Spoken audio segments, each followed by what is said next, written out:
Halo semuanya, saya dapat Nabila dari jurusan akuntansi. Mau sedikit membahas tentang sebuah novel yang mungkin sudah banyak dikenal teman-teman. Novel ini berjudul The Architecture of Love, karyanya Kak Ika Natasha.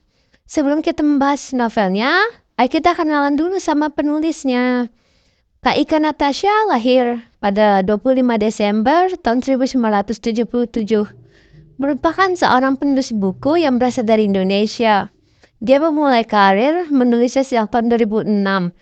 Novel pertamanya ada A Very Happy Wedding, dirilis pada tahun 2007. Novel ini menjadi editor choice majalah Cosmopolitan Indonesia tahun 2008. Ia juga masuk nominasi untuk kategori penulis muda berbakat dalam penghargaan sastra Katulistiwa di tahun yang sama. Dan ada 2 seri novelnya yang ditulis sepenuhnya di Twitter.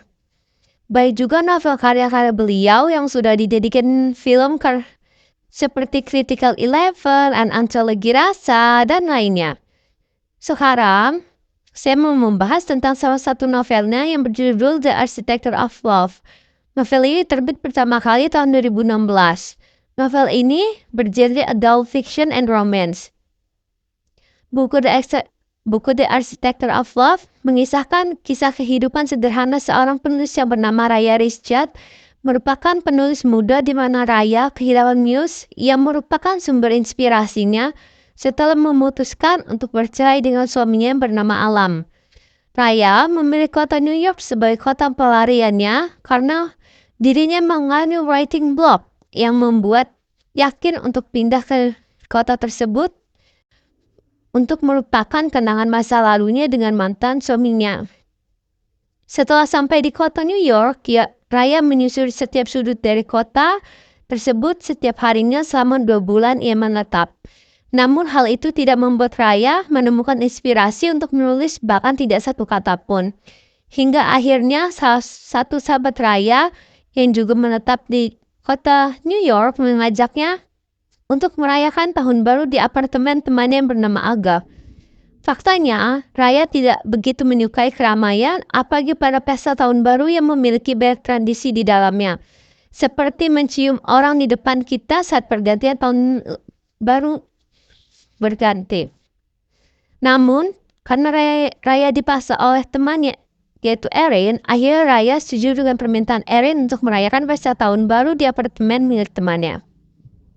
Ketika pergantian tahun hampir berganti, Raya memutuskan untuk menghindari tradisi pergantian tersebut dengan pergi ke toilet. Setelah selesai dari toilet, hak yang digunakan oleh Raya, hak sepatunya, membuat pergelangan kakinya terkilir dan Raya memutuskan untuk pergi ke ruangan sebelah untuk sekadar mencari sofa dan memijat pergelangan kakinya yang terkilir karena hak yang digunakannya. Terkilir kakinya Raya membuat dirinya dipertemukan dengan sosok laki-laki misterius yang sedang menggambar di ruangan gelap tersebut. Dan laki-laki itu bernama River Yusuf, merupakan sosok laki-laki yang memiliki kepribadian yang pendiam, selalu fokus dengan buku gambarnya. River memiliki kesamaan dengan Raya, sama-sama tidak menyukai keramaian. Setelah pertemuan di apartemen milik Aga, teman dari Erin menciptakan pertemuan-temuan selanjutnya di antara Raya dan River, sehingga kedua tokoh tersebut memiliki pertanyaan yang sama untuk diri mereka masing-masing. Apakah sanggup untuk membuka kisah cinta yang baru atau tidak, dengan tetap bertahan di kehidupan masa lalu. Seru sekali bukan ceritanya, tapi setiap cerita pasti ada kelebihan dan kekurangannya. Ayo sedikit kita bahas ya. Kelebihannya, tulisan Kak Ika ini selalu memiliki ciri khas dalam buku-bukunya, sehingga membuat kita pembacanya menjadi menikmati membaca kisah buku ini berjalan secara mengalir.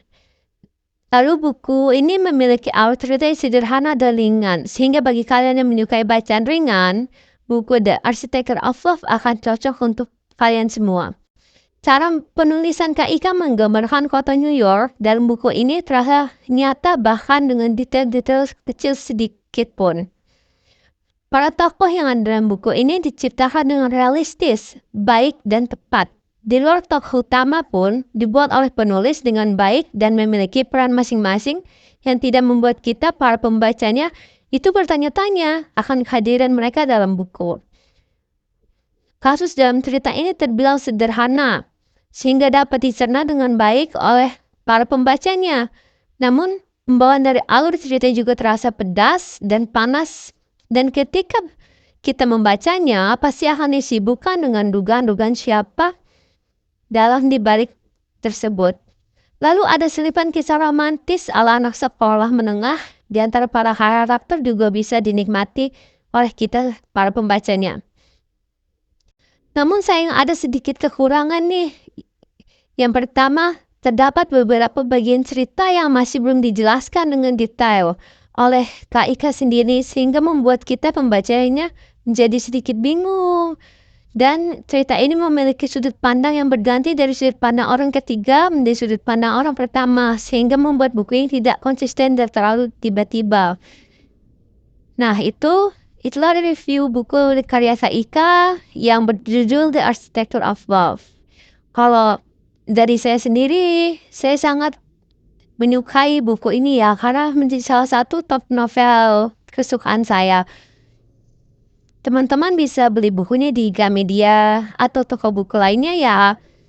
Terima kasih sudah meluangkan waktu kalian untuk mendengarkan review ini. Oh, for your information, buku ini lagi sedang masa produksi pembuatan film layar lebar. Jangan salah loh, pemeran dari Rivernya sendiri adalah Nicholas Saputra. Jadi jangan sampai nggak menonton ya. Terima kasih.